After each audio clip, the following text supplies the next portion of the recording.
قربانی کی جو فضیلت ہے، حدیث شریف میں آتا ہے حضور علیہ الصلاۃ والسلام نے ارشاد فرمایا، ما من عمل یوم النحر احب الی اللہ من احراق الدم،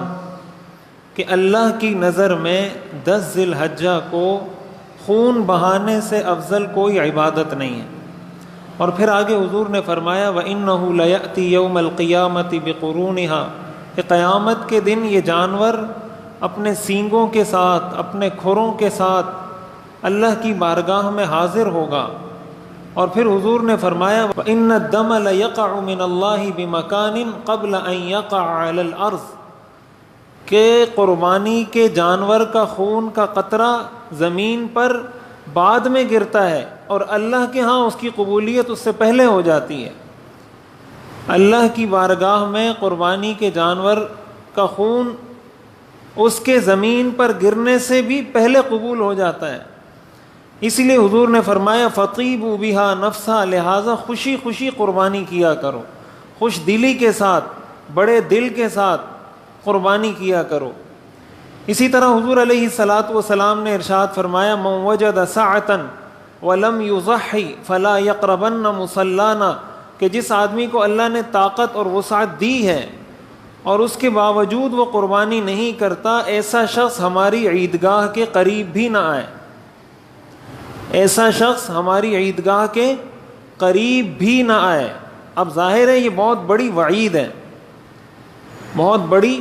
وعید ہے کہ حضور علیہ الصلاۃ والسلام نے فرمایا کہ ایسے آدمی کا مسلمانوں سے کوئی تعلق نہیں، اس کو عیدگاہ میں کیا کرنا ہے، وہ کیوں عیدگاہ میں نماز پڑھنے کے لیے آ رہا ہے۔ اسی لیے قربانی صاحب نصاب شخص پر واجب ہے، یہ کوئی مستحب عمل نہیں ہے، کوئی سنت عمل نہیں ہے، یہ واجب عمل ہے۔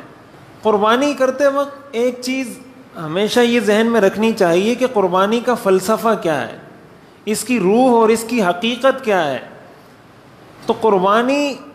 آپ سب یہ بہتر طریقے سے جانتے ہیں کہ حضرت ابراہیم علیہ الصلاۃ والسلام کی ایک سنت ہے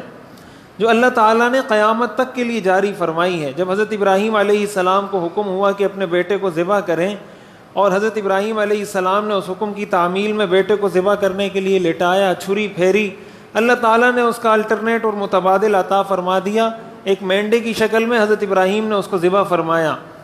تو اس وقت سے اللہ تعالیٰ نے اس کو سنت قرار دے دیا ہے اور یہ قربانی کی جاتی ہے، یہ وہ سنت ہے۔ اس کی جو روح اور فلسفہ ہے وہ یہ ہے کہ دیکھیں حضرت ابراہیم علیہ السلام نے اپنے بیٹے کے گردن پر چھری پھیر دی، اپنے بیٹے کی گردن پر چھری پھیر دی۔ مقصد یہ ہے کہ انسان قربانی اس نیت، اس تصور کے ساتھ کرے کہ اگر اللہ کے حکم کے سامنے مجھے اپنے بیٹے کی گردن پر چھری پھیرنی پڑی تو میں یہ بھی کروں گا۔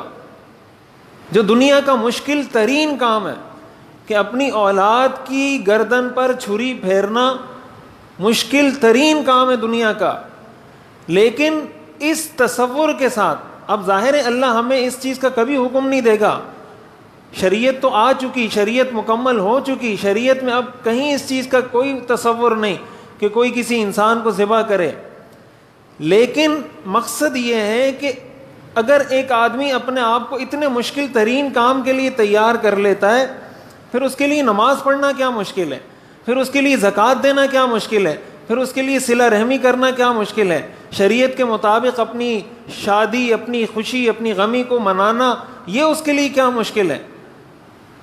تو اس تصور کے ساتھ اگر قربانی کی جائے کہ حضرت ابراہیم نے تو اپنے بیٹے کی گردن پہ چھری پھیر دی، اور ہمیں اللہ تعالیٰ نے یہ رعایت دے دی، یہ رخصت دے دی، یہ سہولت دے دی کہ ہمیں یہ کہا کہ تم بکری کو ذبح کر دو، تم گائے ذبح کر دو، تم مینڈا ذبح کر دو، تمہاری قربانی میں قبول کر لوں گا۔ لیکن یہ تصور ہمیشہ ہونا چاہیے کہ ہم بھی اپنے آپ کو ہمیشہ اس بات کے لیے تیار رکھیں کہ اللہ کے حکم کے سامنے میں نے اپنے سر کو جھکانا ہے۔ اگر کہا جا رہا ہے یہ چیز حرام ہے تو اس سے بچیں، یہ حلال ہے اس کو اختیار کریں، یہ جائز ہے اس کو اختیار کریں، یہ ناجائز ہے ناجائز سے بچیں۔ یہ اس کی روح ہے، یہ قربانی کا فلسفہ ہے، اور یہ اس کے پس منظر میں یہ چیز جب ہوگی تو حقیقی معنوں میں، صحیح معنوں میں انسان قربانی کا اصل درس حاصل کر سکے گا۔